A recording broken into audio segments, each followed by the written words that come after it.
At that Christmas party, my sister snatched the box of peanut butter blossoms right out of my daughter's hands. 2 days before Christmas, my 12-year-old daughter had woken up early to make these peanut butter blossoms as gifts for everyone. After tasting one piece of the cookie, my sister quickly spat it out and said, "These peanut butter blossoms taste disgusting. And someone dared to say they're better than the bakeries. How ridiculous." Those words made my daughter cry, but it didn't stop there. She carried the box of cookies over to the trash can. She looked at my daughter and coldly said, "Make them better next year." After saying that, she dumped all the remaining cookies into the trash. And that action from my sister broke our family apart. Before I delve into the details, I would like to thank you for taking the time to read my story today. Hello everyone, I'm Eric, 45 years old. I work as a business director for a small real estate company in Tampa, Florida. The story I'm sharing today took place during Christmas 2022. That Christmas, our family went to my sister's house for a party she had invited us to a week earlier. In previous years, we usually went to my parents' house to celebrate Christmas. But that year, Naomi, my sister, suggested changing the location, and my parents and my family agreed without suspecting anything. Around 4:30 that afternoon, I drove my wife and 2 kids to my sister's house. The whole way there, Anna kept showing signs of worry. Anna is my oldest daughter. Anna was 12 that year. She sat in the back seat, both hands clutching the cookie box against her chest like she was protecting a precious treasure. Now and then, she'd look down at the box and sigh. I glanced at her through the rearview mirror and gently asked, "Anna, I can see you seem restless. What are you worried about, sweetheart?" After a few seconds of hesitation, Anna honestly replied, "This is the first year I'm making peanut butter blossoms. I'm scared they won't taste good. I'm scared everyone will criticize them." Hearing my daughter's words, I understood her worries somewhat. Anna had only been learning to bake for 6 months, and Haley, my wife, was the one who spent time every weekend teaching her how to make different types of cookies commonly used at family gatherings. For that Christmas party, Anna had spent 2 full days making the peanut butter blossoms.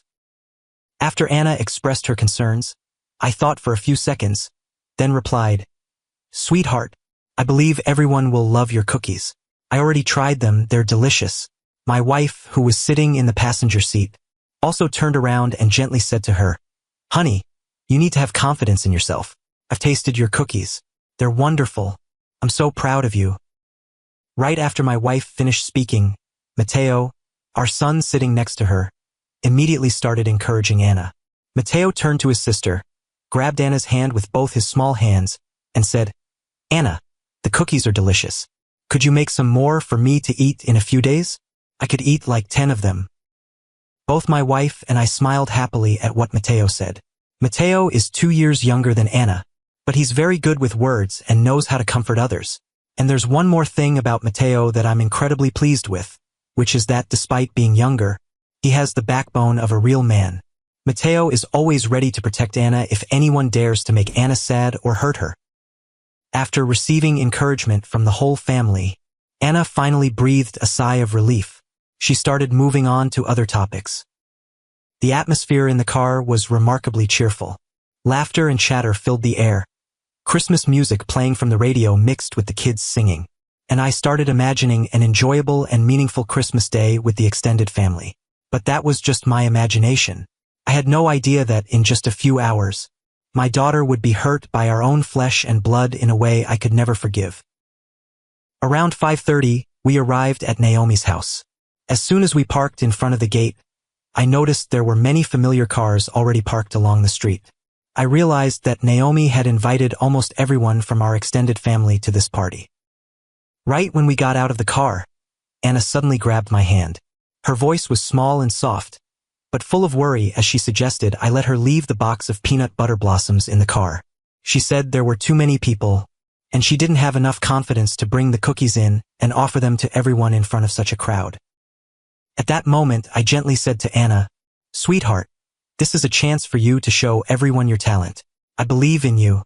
Haley also stepped over next to us, stroked her hair, and encouraged, "Anna, you spent 2 days making these cookies. Don't you want everyone to get to taste them? Grandma would be so happy to eat cookies you made." Mateo stood with his arms crossed, looking at his sister with a determined expression, and said, "Anna, you have to be brave. I'll be right beside you. If anyone dares to criticize your cookies, I'll tell them how good they are." Despite encouragement from the whole family, Anna still shook her head and refused. In the end, she decided to leave the cookie box in the car. Her eyes looked briefly sad but determined, and we respected Anna's decision, so we didn't try to persuade her further. When we walked through the door into Naomi's spacious living room, my mom immediately stood up from the sofa and quickly walked over to us. She hugged Anna first, held her tight in her arms, then kissed her cheek. Then she turned to Mateo, patted his head, and kissed his forehead. My mom broke into a bright smile, her voice warm as she said to her 2 grandchildren, "Oh, my beloved grandchildren, you've grown so fast. I've missed you both so much." Meanwhile, my dad remained sitting silently in his armchair by the fireplace. He just glanced at us once and nodded coldly, not saying a word before turning back to his conversation with Uncle Robert. After greeting my parents and a few other relatives, my whole family sat down on the sofa and started chatting. At that moment, everything seemed peaceful and warm like every Christmas before, but I had no idea that a storm was gradually forming right in this very room, and it would sweep everything away in just a few hours. About 30 minutes after my family arrived, the party officially began. Throughout that party, we had truly warm Christmas moments. We ate, raised our glasses to toast each other, and chatted animatedly about everything in life. However, there were a few moments when I had to change the subject skillfully. That was when the relatives started giving my family too many compliments and lavishing them with attention. Uncle Robert, sitting across from me, suddenly turned and asked loudly for the whole table to hear, "Eric, I heard your company just signed a big contract with a new urban development project, right? I heard people say that the project is worth millions of dollars." Before I could answer, Barbara excitedly jumped in. "That's right, Eric is a business director now. Everyone in Tampa knows about his company." I modestly nodded, about to say a few humble words, when I noticed Naomi staring at me from the other end of the table. Her eyes were cold as ice, and the corners of her mouth turned down in obvious displeasure. Right then, my dad tried to jump in with a loud voice. "Derek is also doing really well. His insurance company—" Before Dad could finish, Uncle Robert cut him off. He turned to look at Anna and Mateo with affectionate eyes and continued, "And these 2 little ones, too. I've heard that Anna is brilliant. Her math scores are always the highest in the class. And Mateo just got picked for the school's soccer team." Anna blushed and looked down, while Mateo smiled brightly at being praised. The other relatives also started joining the conversation, asking about the kids' schoolwork, about my family's plans. At this point, I glanced over at Naomi and noticed she was gripping her fork tightly. Derek, her husband, also seemed uncomfortable as the conversation continued to revolve around my family. My dad kept trying to jump in to mention Naomi's daughter Madison, but the flow of conversation naturally kept coming back to Anna and Mateo. Realizing the atmosphere was getting tense, I quickly spoke up. "Oh, speaking of school, does Madison like her new school?" My question opened a door for Naomi. She immediately seized the opportunity and began discussing Madison's extracurricular activities. But I could see her eyes still had something smoldering, like embers waiting to burst into flames.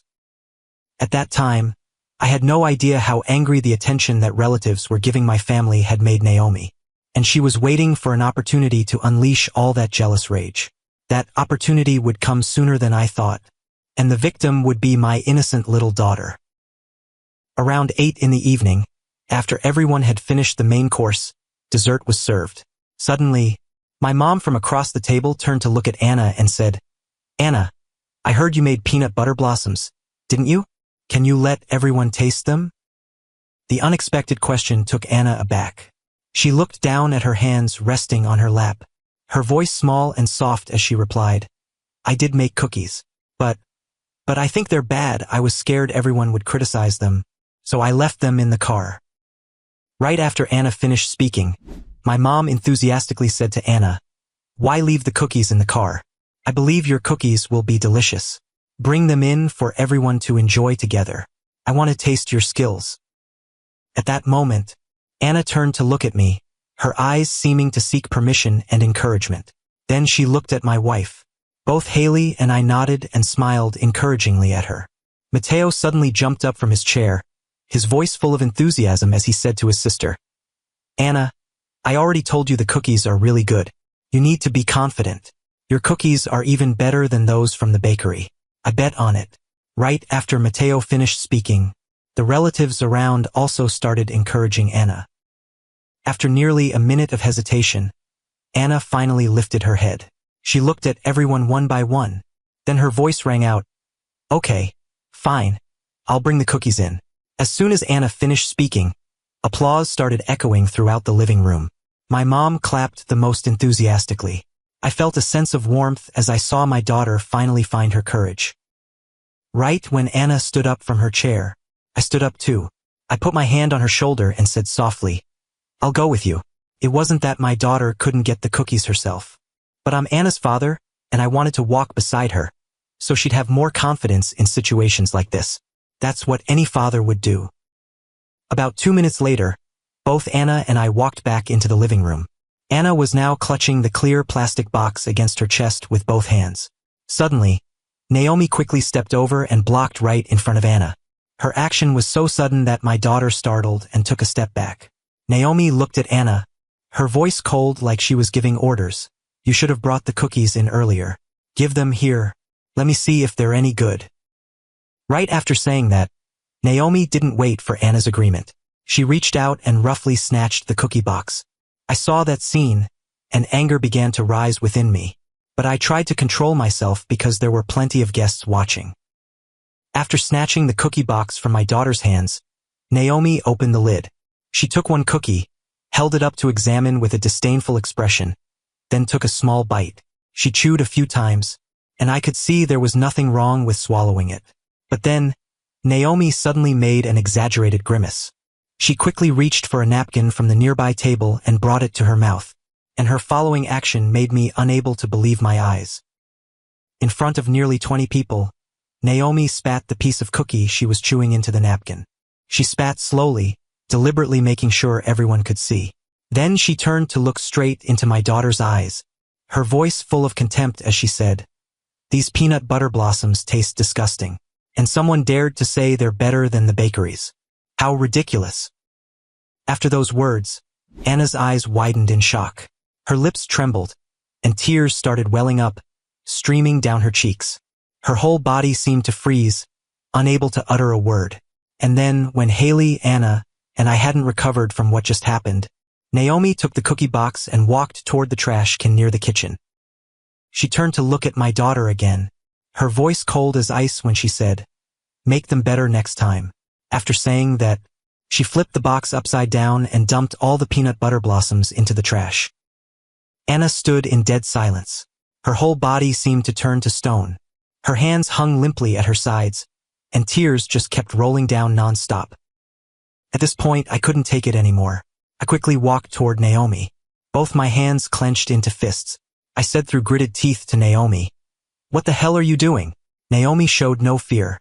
She held her head high, looked at me with challenging eyes, and replied, "You want to hit me?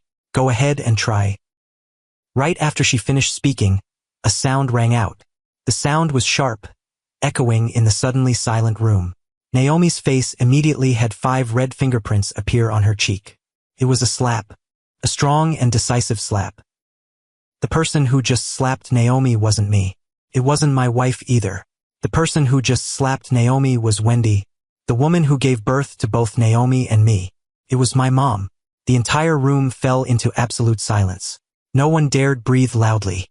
Naomi held her cheek, her eyes wide because she couldn't believe the person who just hit her was her own mother. After that slap, Mom turned to look at me.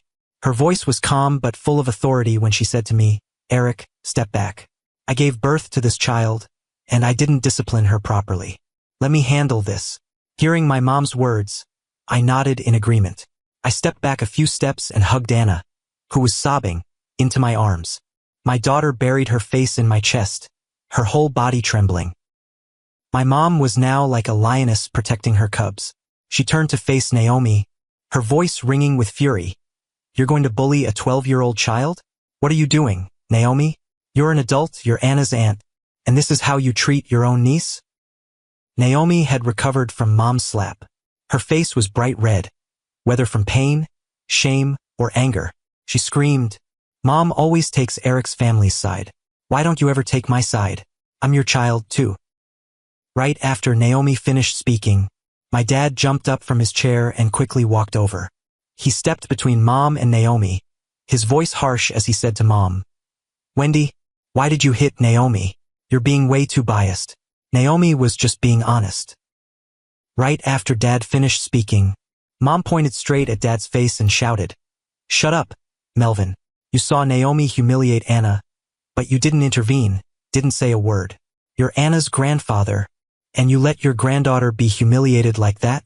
You're the worst grandfather I've ever seen. My dad wasn't backing down either. He shouted back, Naomi was just trying to help Anna. There's nothing wrong with telling the truth to a child. She needs to know her cookies are bad so she can improve. Mom shouted in Dad's face again, her voice shaking with anger. Enough, Melvin. Have you even tried Anna's cookies? Have you tasted even one piece before you dare say they're bad? Only Naomi here tasted Anna's cookies, then spat them out and dumped them all in the trash. Everyone else here hasn't even tried them. My dad still wouldn't admit he was wrong. He continued loudly, Don't need to try to know they're bad. Didn't you see Naomi had to spit that piece out? If they were good, why would she have to spit?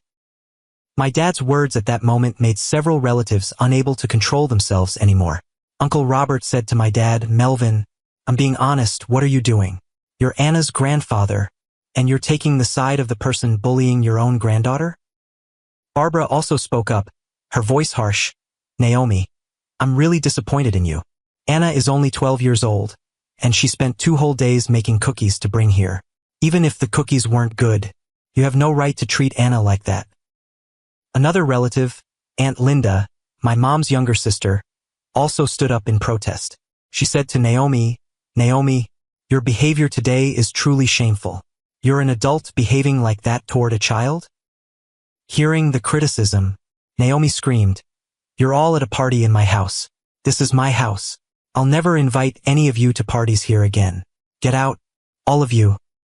Naomi's words angered the relatives.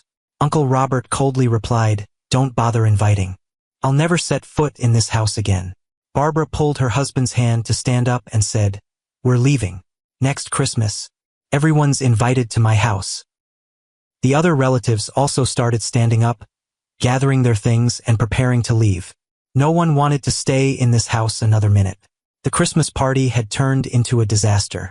Haley and I were also preparing to leave. I was still holding Anna in my arms, trying to comfort her. Haley held Mateo's hand with one hand and placed the other on my back. But then, my mom once again surprised all of us.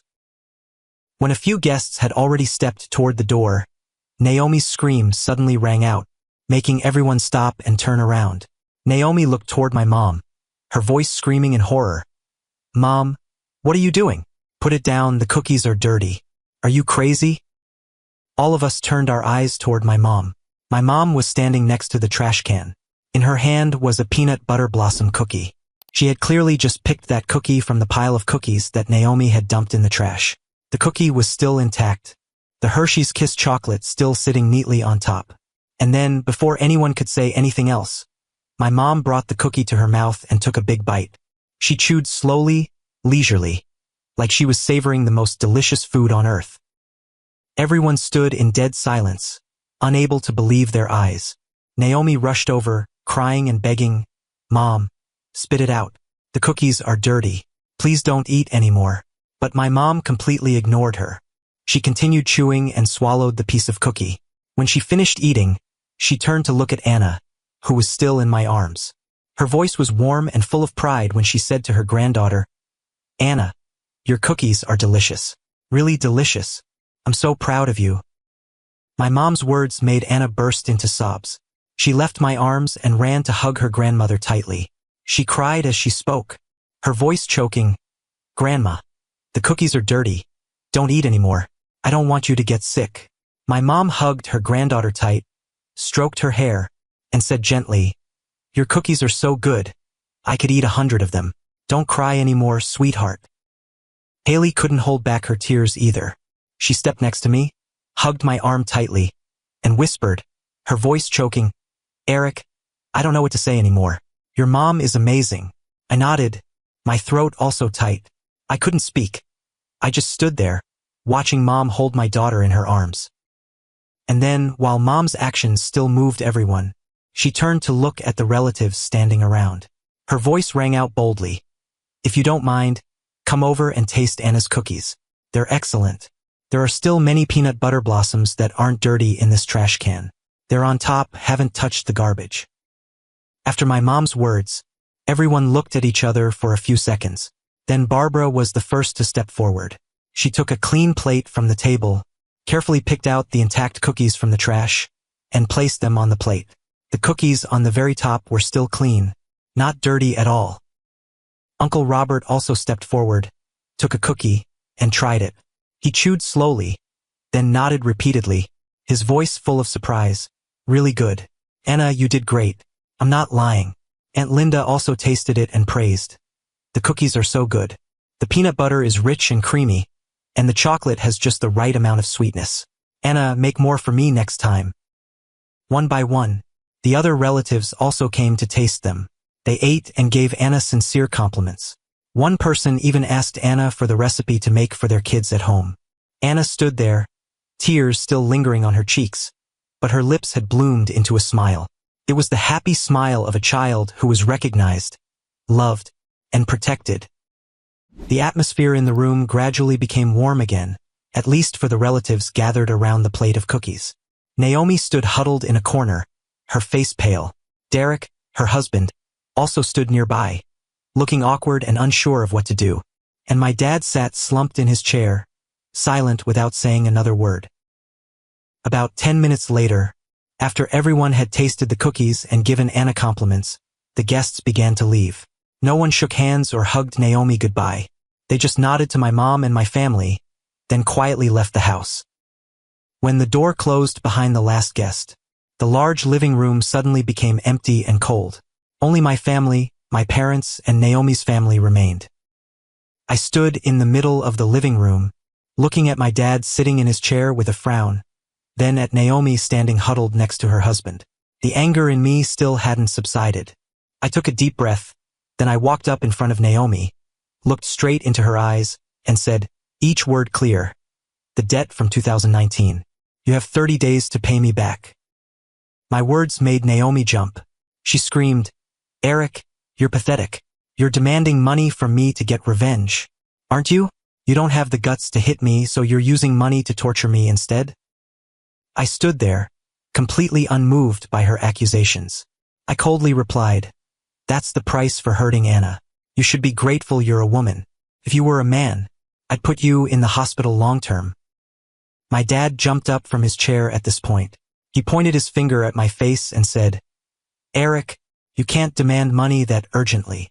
30 days, how can Naomi come up with $200,000? You're deliberately cornering your sister." After Dad finished speaking, I turned to look at him. My eyes were cold as ice when I replied, "Shut up, old man. Anna was humiliated by Naomi in front of the whole extended family, but you didn't defend Anna. You even stood up to protect the person bullying your own granddaughter. You don't deserve to be my father. You don't deserve to be my children's grandfather." My dad opened his mouth to say something, but no sound came out. Derek, Naomi's husband, timidly stepped forward at this point. He stammered, his voice pleading, "Eric, I'm begging you, give our family more time. 200,000 isn't a small amount. We need at least a year." I didn't let him finish his sentence. I turned, pointed straight at his face, and said through gritted teeth, "Shut up." My voice wasn't loud, but it was cold enough that Derek fell silent immediately. He stepped back, his face pale. Naomi seemed to realize the seriousness of the situation.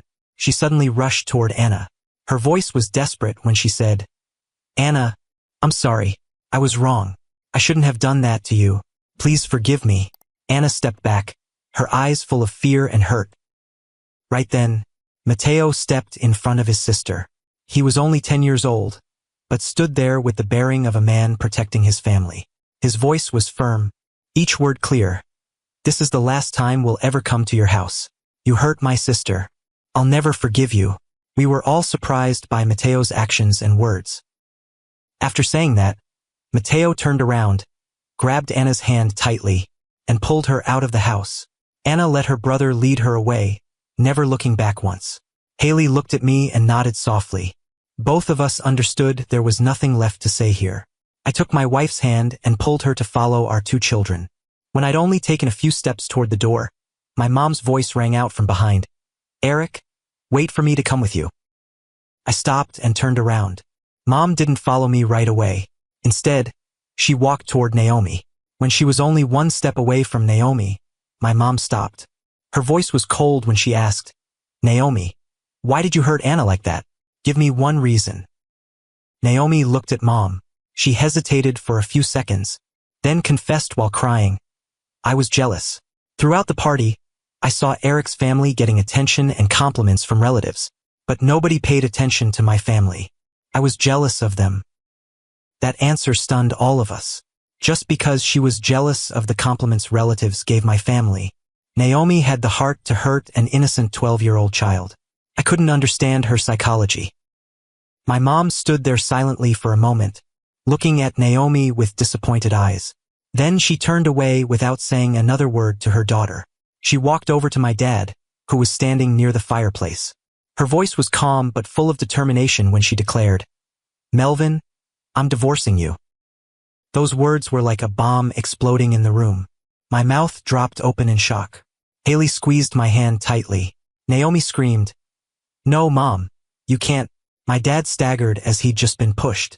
He quickly grabbed Mom's hand, his voice pleading, "Wendy, calm down. Don't say things like that. We've lived together for over 40 years. Mom pulled her hand away from Dad's, her voice unwavering when she replied, "I've been too calm, Melvin. For 40 years, I've put up with you too much. I've warned you so many times about your favoritism toward Naomi, but you didn't listen. Today, you watched your granddaughter get bullied and did nothing about it. You even defended the person bullying her. I can't live with a man like that for one more day." My dad tried to say something, but Mom had already turned and walked away. She came next to me, took my arm and said gently, "Let's go, son." 3 minutes later, Mom, my family, and my 2 children walked out of Naomi's house. Behind us were the sounds of Naomi's crying and my dad's desperate calls. But none of us looked back. That Christmas night, we brought Mom home to stay with us.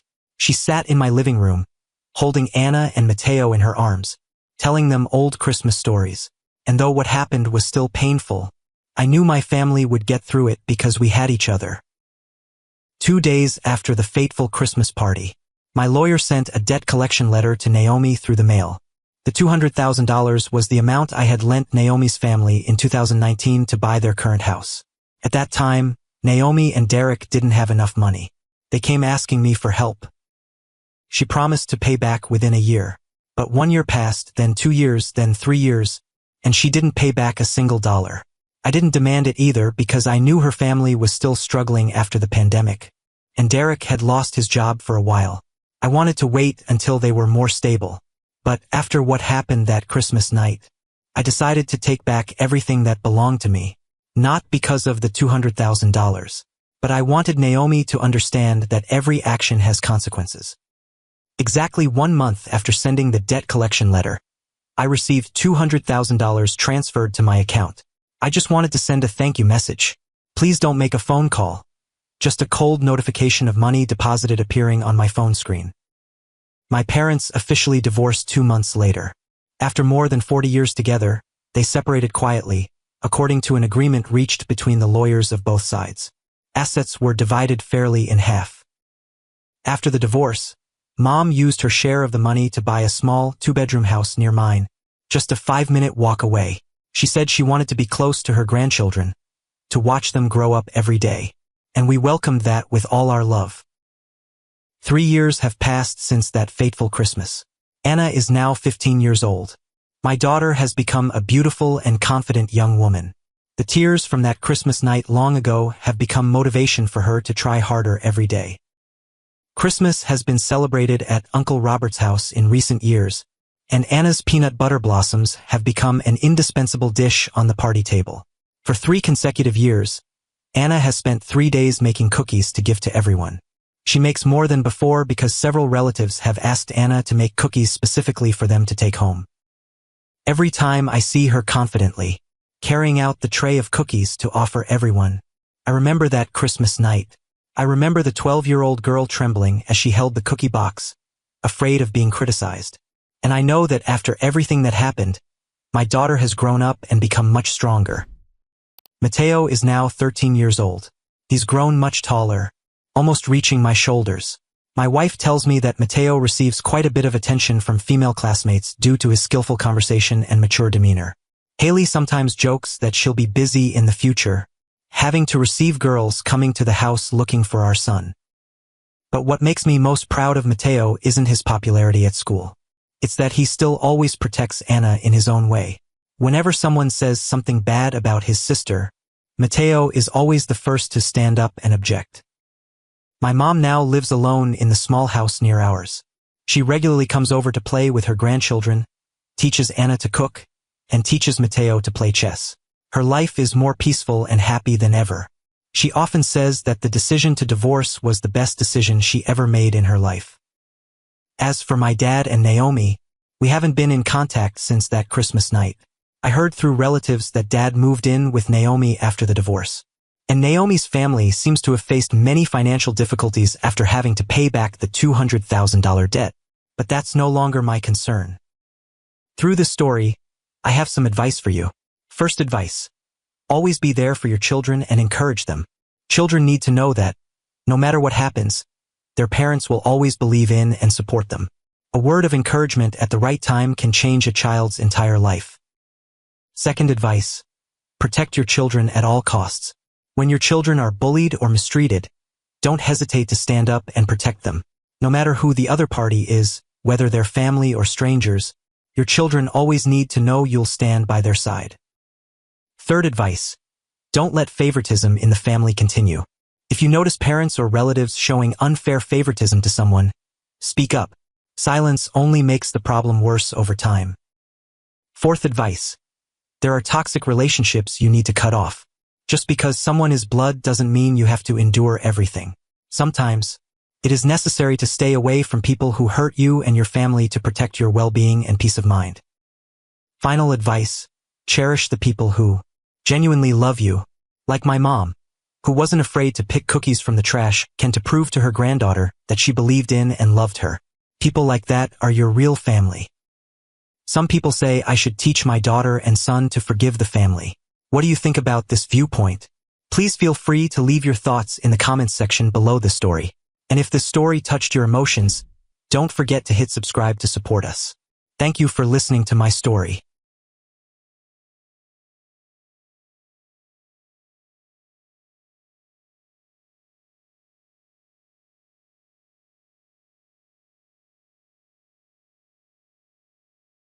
What would you do if your sister lied to you to steal your money? I gave my sister $1,800 to throw a birthday party for my daughter. But when I got there, all I saw was beer cans and grilled meat for her drinking buddies. When my daughter ran to the food table and asked where the birthday cake was, my sister didn't even bother to turn around and look at her. She just shrugged and told the kid, "You can't eat anything anyway, so why buy a cake?" Why could she be so cruel to my daughter like that? And did anyone in the family stand up for me? Before I get into the details of this story, let me say thank you from the bottom of my heart. Thank you for taking the time to follow this story. Hello everyone, I'm Travis, 38 years old. Today's story happened 8 weeks ago, on my daughter Ella's 8th birthday. It was a day I used to believe family would be there for us after everything, but it turned out to be the most painful slap in the face I've ever received. 8 months before my daughter's birthday, my wife, Christina, passed away forever in a car accident. A drunk driver slammed straight into her car on her way home from the night shift. I still remember that night, the phone ringing at 2 a.m., and when I heard the police officer's voice on the other end, my world came crashing down. Christina was only 36. We had a whole life ahead of us, or at least I thought we did. Since that day, I've been raising Ella alone. Raising her hasn't been simple at all. Ella has early-stage chronic kidney disease, diagnosed when she turned 4. She requires a special diet, low in salt and animal protein, and altogether avoiding processed foods. Every meal for Ella has to be carefully calculated. Christina used to handle all that. Now I have to learn everything from scratch, working while taking care of my daughter, while trying not to fall apart. But then I did fall apart in a way I never expected. 2 weeks before Ella's birthday, my sister Courtney called. Her voice sounded surprised when she asked me, "Have you prepared anything for Ella's birthday yet? There's only about 10 days left." I stood frozen in the middle of the kitchen. Ella's birthday. I had completely forgotten my daughter's birthday. The guilt hit me like a punch to the chest. Christina never forgot. She always prepared a month in advance, planning every detail. And me, I couldn't even remember the date.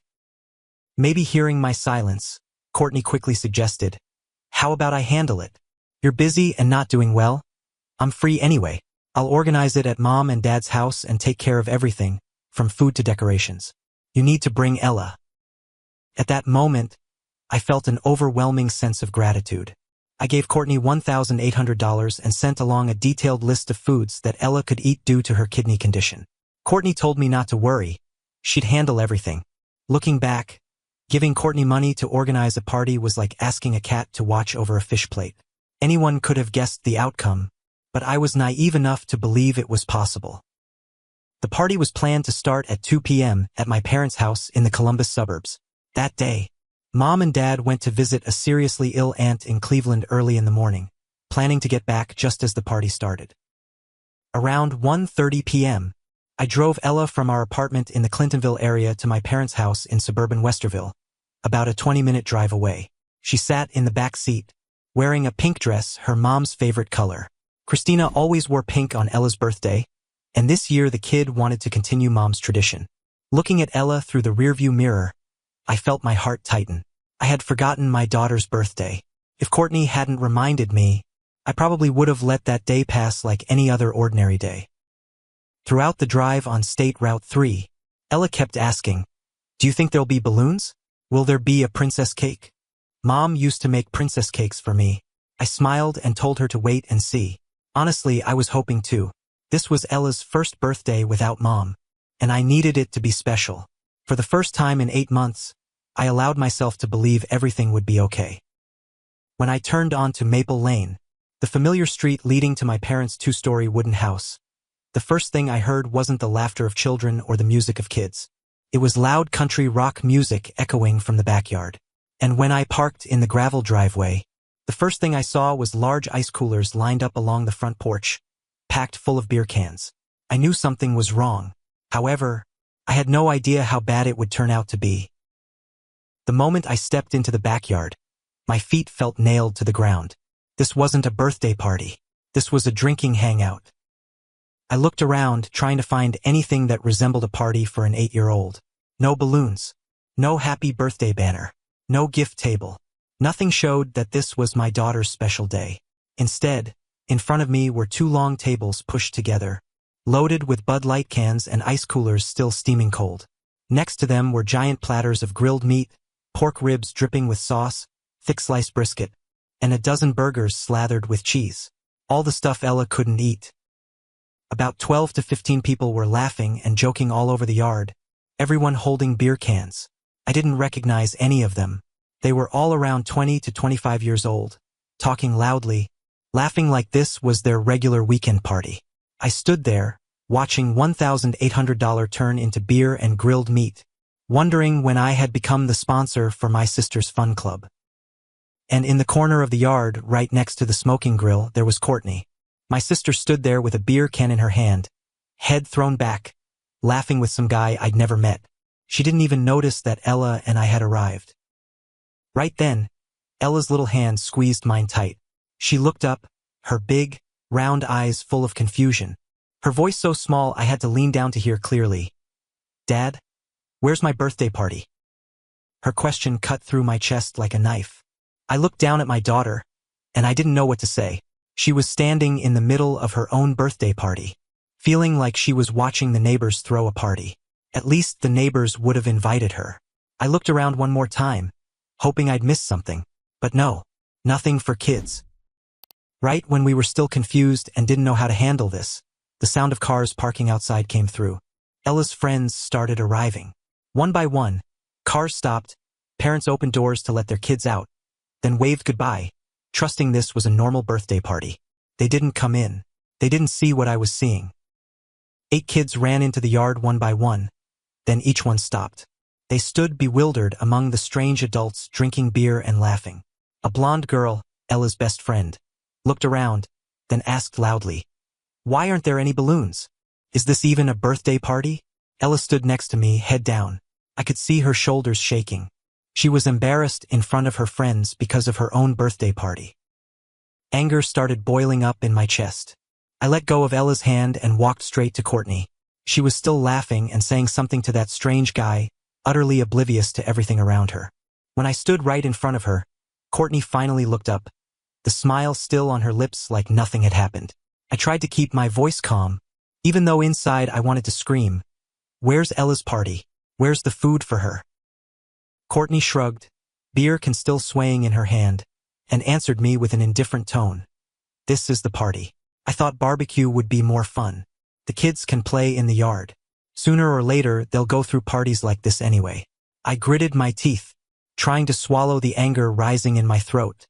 "What about Ella's diet? The list I sent you, did you even read it?" Hearing my question, Courtney turned around, pointed toward the corner of the table where there was a salad plate covered with bacon bits and cheese crumbles, then said to me like it was the most obvious thing in the world, "There's salad right there. Greens are good for health." I looked at that salad. Bacon and cheese. Both were on Ella's forbidden list. She said there was salad for Ella. Yeah, there was salad, all right, covered in bacon and cheese. Like telling someone with a peanut allergy, "Don't worry, this cake only has a little bit of peanuts." I gave my sister $1,800 and a detailed list. She read the amount of money very carefully. The list was probably still sitting somewhere in the trash. Before I could say anything else, Ella had run to the food table. She weaved through the adults, her eyes searching everywhere. I knew what she was looking for. Birthday cake. The princess cake she'd been asking me about the whole drive over. She stopped in front of the food table, looked at the meat platters, the beer cans, then turned to Courtney with hopeful eyes and asked, "Aunt Courtney, where's my birthday cake?" And that's when Courtney said the words I'll never forget. Courtney turned to look at Ella for exactly 1 second. Then she waved her hand, her voice indifferent, like she was shooing away a fly. "Oh, I forgot. But she's sick like that, what's the point of eating so much? Just wasting money? Let her dad handle it."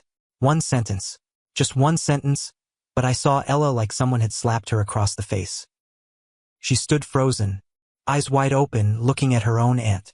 Maybe she was waiting for Courtney to say something else, like "I'm kidding" or "the cake's inside the house."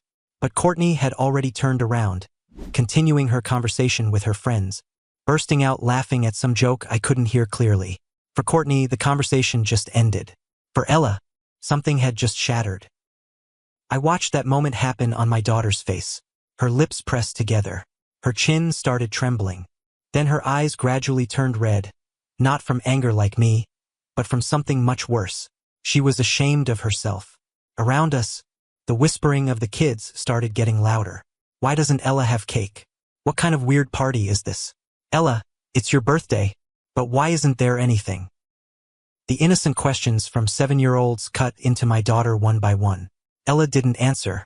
She hung her head down, her small shoulders shrinking like she wanted to curl up into an invisible shadow. Then she ran to me, stood hiding behind my back like she wanted to escape from everything. Her voice whispered, so small the wind could have carried it away. "Dad, is it because I'm sick that Aunt Courtney doesn't love me?" That question completely knocked me down. I knelt eye level with her, and saw tears about to spill over. Ella wasn't crying out loud. She never cried loudly, even when she was tiny and had to go to the hospital constantly for her kidneys. Christina used to say that's what broke her heart the most, because she always tried to endure everything alone. Standing in the middle of this yard full of strangers, I suddenly remembered Christina with a heart-tearing pain. I remembered how carefully she made lists of every food Ella could have. I remembered her calling the cake shop 3 times to make sure they understood what low sugar, no preservatives meant. I remembered her staying up until 2 a.m., blowing up balloons because it has to be the right pastel pink, not rose pink. And I remembered what she told me the night before Ella's birthday last year. You know why I try so hard? Because Ella has already had to endure too much. Hospitals, medications, and all the things she can't eat, while her friends eat freely. She deserves just one day to feel special. To know she's loved, not because she's healthy or sick, but simply because she's herself. 8 months ago, I lost that woman. And today, my own sister just told my daughter that because she's sick, she's not worth spending money on. In that moment, I did something I never thought I'd do. I stood up. The first step toward the food table, I was still calm. The second step, my hands began to shake. The third step was to grab the nearest meat platter. The meat platter was thrown into the trash. I was so calm that I flipped each tray very methodically. Each tray, each can. No rushing, no yelling, just quietly cleaning up things that shouldn't have existed. Courtney ran over, her face pale. Are you crazy? Do you know how much that stuff costs? I stopped, turned to look at my sister. Whose money? My voice echoed across the yard. The music was still playing, but nobody seemed to care anymore. I continued. I'm asking you, whose money? You turned your niece's birthday into a party for yourself. And when she asked where the cake was, you told her since she's sick, what's the point of eating, just wasting money? Courtney stepped back, her eyes flashing. I was just telling the truth. She can't eat anything anyway. The truth? Do you know what she just asked me? She asked if it's because she's sick that Aunt Courtney doesn't love her. A 7-year-old kid. On her birthday. That's the truth you just created. I cut her off, stepping toward her. Courtney stood there, mouth hanging open, but couldn't say anything. Her friends started gradually backing toward the gate, like rats looking for escape routes from a sinking ship. I turned back to look at Ella. She was still standing in the corner of the yard, tears silently streaming down her cheeks, eyes looking at me like she was trying to understand what was happening. And right then, the sound of a car engine came from the front of the house. Dad's blue pickup was parked in front of the gate. The car door opened. Charles got out first, followed by Sandra. They walked through the gate, then both stopped. Dad looked around the yard, trash cans full of food. His son was standing in the middle of the yard with a red face. His granddaughter is crying in the corner. Strange people are backing toward the back gate. And his youngest daughter is still holding a beer can. Dad, a man so quiet that neighbors sometimes thought he was mute, opened his mouth. What's happening here? Dad's voice wasn't loud, but it was deep and heavy like a hammer hitting oak wood. 40 years of carpentry taught him how to read a situation in just seconds. Which wood was rotten, which joints were broken, and what needed fixing. And right then, he was reading his own backyard like looking at a collapsed construction site. Mom, Sandra, stood right behind him, and she was the first to move. Her eyes swept over the strangers, over the trash cans full of food, then stopped at the corner of the yard where Ella was standing alone.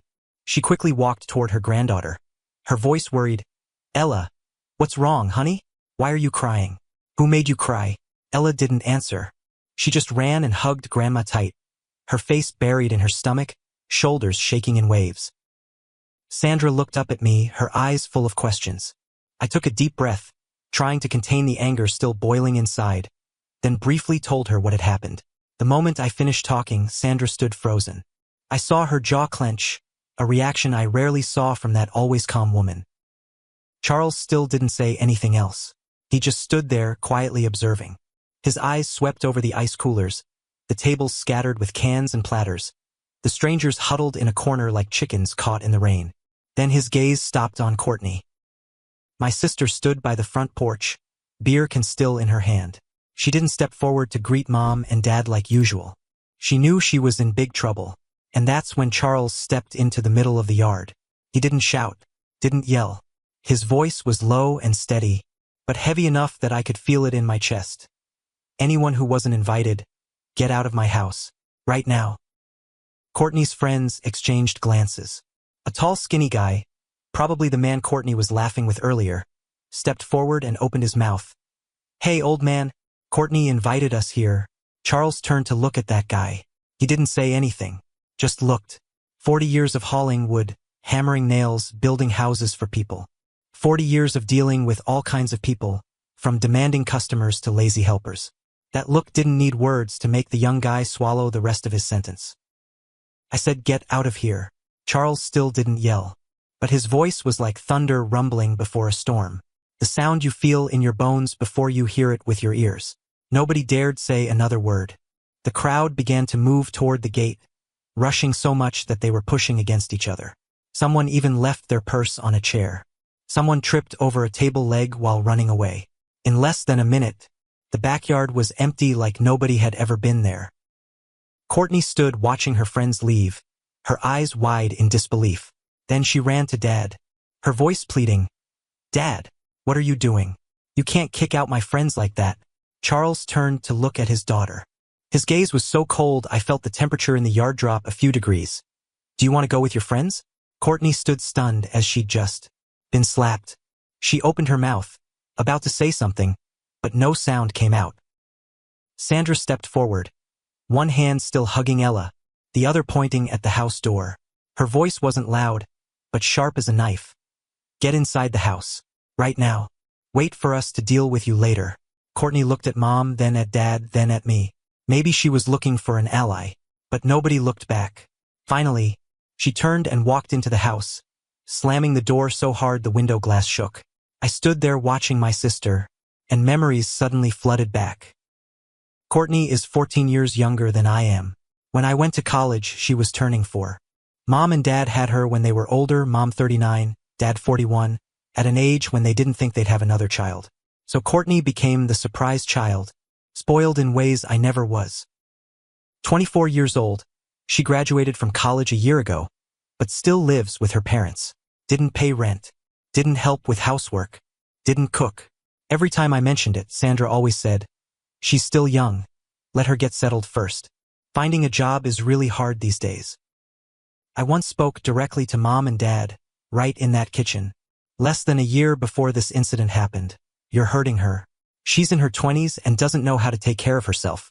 How will she live later?" Dad was silent as usual, and Mom brushed it off. "Mind your own business. She's a daughter. She needs protection." They called it protection. But looking at what happened that day, I wondered what they had protected Courtney from? From growing up? From learning responsibility? From understanding that the world doesn't revolve around her? The price of 24 years of spoiling was laid out in front of all of us. But that wasn't the time to think about Courtney. I turned back to look at Ella. She was still nestled against Grandma, shoulders trembling slightly. Sandra knelt and used her finger to wipe away the remaining tears on her cheeks. She looked into Ella's eyes, her voice gentle but specific. "Ella, I'm sorry, honey. What happened should never have been allowed to happen. And I promise I'll fix it. Do you trust me?" Ella looked up at her, eyes still red, but she had stopped crying. She nodded, slowly. Sandra stood up, turned to look at Charles and me. In her eyes, then, was something I hadn't seen in a long time, the determination of a grandmother when her granddaughter needed her most. She pulled her phone out of her purse and said, "We have work to do. Travis, call someone who can bring balloons here in 20 minutes. Charles, you call Mike. Tell him I need pizza fast for the kids. And I'll handle the cake shop." And then the whole family started doing the impossible. Charles pulled his phone out of his shirt pocket, moving calmly as if he were calling to check on an old friend. He turned to Sandra and me and said, "Let me call Mike. That guy still owes me for fixing his bar counter last year." Charles dialed the number, waited 2 rings, then said straight up, "Mike, I need your help urgently. My granddaughter has kidney problems and needs bland food. Fresh cheese pizza with vegetables, plus grilled chicken and fruit. Can you do it in 20 minutes? Mike's voice came through the speaker. "Your granddaughter? 15 minutes. I'll have my son bring it right over." Sandra didn't wait for her husband to hang up the phone. She had already dialed the cake shop, babbling, "Lisa, this is Sandra. I need a birthday cake urgently, low sugar type, princess decorations. Can you deliver to my house in 20 minutes? Lisa answered immediately, 25 minutes. Sandra, I'll bring it myself. For my part, I called Tommy, my college buddy who now does event planning. He answered. I said right away, "Tommy, I need balloons, banners, whatever you've got. My parents' house is 15 minutes away." Tommy just answered briefly, "On my way." While the adults were frantically making phone calls, something unexpected happened right in the middle of the yard. The 7-year-olds started automatically cleaning up. Nobody told them to. Nobody gave instructions. A red-haired boy grabbed a trash bag and picked up empty beer cans. 2 girls folded tablecloths. Another kid stacked chairs. Hannah, the blonde girl who was Ella's best friend, ran over to hold my daughter's hand and said, "Ella, we're gonna fix the party." "Okay. You're the princess, and princesses need beautiful parties." Ella wiped her eyes with the back of her hand, then nodded. For the first time all day, I saw her smile. 10 minutes later, Tommy arrived with 2 bags full of balloons and shiny silver banners. Charles helped him hang the banner on the fence. His carpenter's hands quickly tied the strings. Sandra directed the kids to arrange chairs. I sat down on the grass, blowing up balloons with Ella. 20 minutes later, Mike's delivery truck parked in front of the gate. Mike's son carried in tray after tray of hot food. Mozzarella cheese pizza with grilled vegetables, herb-scented chicken skewers, fresh fruit plates arranged in rainbow shapes. 5 minutes after that, Lisa from the cake shop personally delivered the cake. A 2-layer cake covered in pale pink frosting, topped with a little sugar princess wearing a silver crown. Ella ran over, eyes wide, exclaiming, "It looks like the cake's mom used to make for me." Lisa smiled and set the cake on the table, turned to tell the girl, "Grandma told me you like princesses. I hope you like it." Just 30 minutes, and the backyard was completely transformed. Sandra brought the cake to the middle of the yard, 8 candles flickering. The whole group gathered around to sing happy birthday. Ella stood in front of the cake, closed her eyes to make a wish, then blew one long breath. All 8 candles went out. When she opened her eyes, the smile on Ella's lips made my chest tighten. It was Christina's smile, the smile I thought was lost forever. After cutting the cake came the gift-giving segment. Each friend lined up to give Ella presents. Watercolor sets, a stuffed unicorn, beaded bracelets. Each gift made her squeal with delight. I stood in the corner of the yard watching my daughter, then unconsciously looked up toward the house. Courtney's bedroom window was cracked open. I briefly saw my sister's shadow standing behind the glass, looking down at the yard. When my eyes met the window frame, the curtain immediately closed. Charles stood under the old oak tree, back against the trunk. He watched his granddaughter laughing and playing, and I saw something I'd never witnessed in 38 years. He raised his hand to wipe his eyes. The man who never shed tears even at his daughter-in-law's funeral was quietly wiping the corner of his eye with his calloused palm. The party ended at 6 o'clock. Cars came one by one to pick up the kids. Hannah was the last to leave. She hugged Ella tight and told her friend, "That was so much fun. Let's do it again next year." Ella nodded, waving goodbye to her friend until the car disappeared around the corner. But for Courtney, that day wasn't over yet. Around 7 p.m., all of us sat in my parents' living room. Ella had cheered entirely up. She sat on the floor playing with her new gifts. As for me, the emptiness, mixed with self-blame, still weighed heavily on me. 8 months of therapy after Christina died, I still hadn't fully recovered. But watching Ella laugh and play, I realized something my therapist never told me. My 7-year-old daughter was the one healing me every day. But that night, there was still another matter to resolve. Courtney stood in the middle of the living room, facing Mom and Dad sitting on the sofa. She looked like a student called to the principal's office. The only difference was that she was 24 years old. Charles spoke first, his voice low and deliberate. "Courtney, your mom and I have spoiled you too long. 24 years old, not paying rent, not handling any responsibilities. We thought that was love. Turns out we were hurting you." Sandra continued her husband's words, her voice trembling slightly but every word clear. "Today you took money from your brother, a man who just lost his wife and is raising a sick child alone, to throw a drinking party for your friends. 24 years old, acting like a 10-year-old. Courtney opened her mouth to say something. Charles raised his hand to cut her off, his voice not loud but leaving no room for argument. "You have 30 days to find a new place. We love you, but love doesn't mean letting you continue living like this." Courtney stood frozen, her eyes wide in disbelief. Then she burst into tears, her voice pleading, "You're kicking me out of the house? I'm your daughter." Sandra stood up and stepped in front of her daughter. Her eyes were also red, but she didn't back down. She grabbed Courtney's shoulders, looked straight into her eyes, and said, "Not kicking you out. Teaching you how to grow up. We should have done this a long time ago." Courtney moved out exactly 30 days after the incident. She rented a small studio in suburban Columbus, the kind of one-room apartment where rent ate up almost her entire monthly salary. What happened next? I only found out weeks later through Courtney's own telling. The first week living alone, she called her friends. The people she had used my $1,800 to entertain. She asked to crash for a few days, just needed a corner to sleep while getting her life together. "My place is really cramped, there's no room," the first person said. "I already have guests staying over this week." The second person refused. "Maybe some other time. I'm busy right now." The third person hung up. She called everyone one by one. 12 people attended the party to eat and drink for free. Not one gave her a corner to sleep. The people she used to consider friends, the people she put above her own flesh and blood family, turned their backs when she needed them most. But family can't be like that. 3 weeks after Ella's birthday, I was driving her home from school. When I stopped at a red light at the intersection near downtown, I caught a glimpse of a figure sitting by the roadside, back against a light pole, staring into space. Courtney.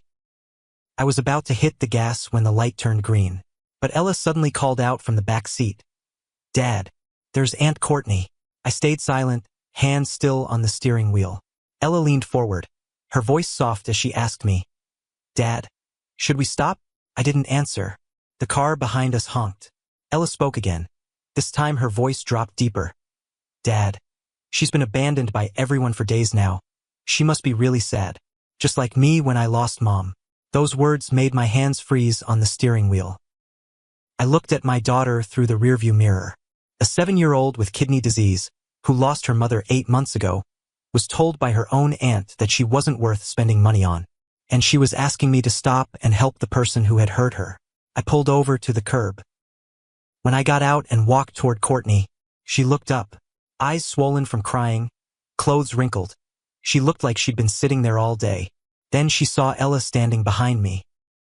Courtney broke down crying.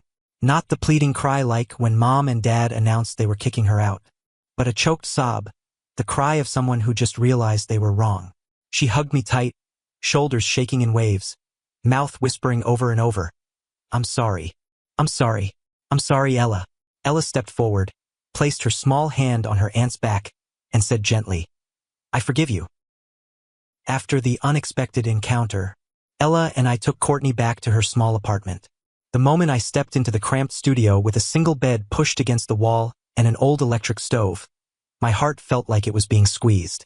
Perhaps this was the first time my sister was truly living alone, facing the consequences of her actions. I stood in the middle of the room, looked around, then turned to tell Courtney, "Saturday night, I'm bringing Ella to visit Grandma and Grandpa. Do you want to come?" Courtney looked up at me, her eyes wet again. She nodded repeatedly, her voice choked up. "I want to. I really want to." That Saturday night, for the first time in 3 weeks, the whole family sat at the same dinner table. The atmosphere was initially a bit awkward. Sandra served traditional meatloaf, and Charles sat at the head of the table, silent as usual.